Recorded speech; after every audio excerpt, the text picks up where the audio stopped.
अन्न आणि औषध प्रशासन मंत्री नरहरी झिरवाळ यांच्या ऑफिसमध्ये एसीबीची जी कारवाई झाली त्यावरून आता राजकारण सुरू झाले।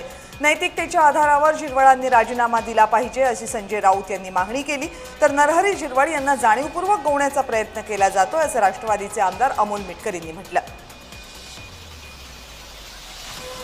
मंत्रालयामध्ये एसीबीची कारवाई झाली होती 2 दिवसांपूर्वी। एका मेडिकलचा परवाना पुन्हा देण्याच्या मुद्द्यावरून ही कारवाई झाली होती आणि नरहरी झिरवाळ यांच्या कार्यालयातील एका कारकुनाला 35,000 रुपयांची लाच घेताना रंगेहात पकडण्यात आलं होतं।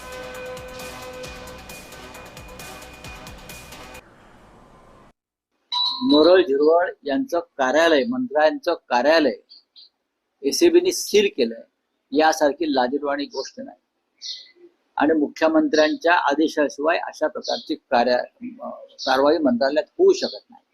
याचा अर्थ मुख्यमंत्र्यांच्या कार्यालयाचं त्यांच्या मंत्रालयातल्या लाचखोरीवर लक्ष होतं आणि लाचखोरीचा अतिरेक झाला तेव्हा ही कारवाई झाली। 28 जानेवारीला आम्ही त्या अधिकाऱ्यांना भेटलो होतो आणि त्यांच्याशी तो आर्थिक व्यवहार झाला। मात्र अख्ख्या महाराष्ट्राला माहित आहे त्या दिवशी महाराष्ट्रासह देशाचा काळा दिवस ठरावा असा तो दिवस होता।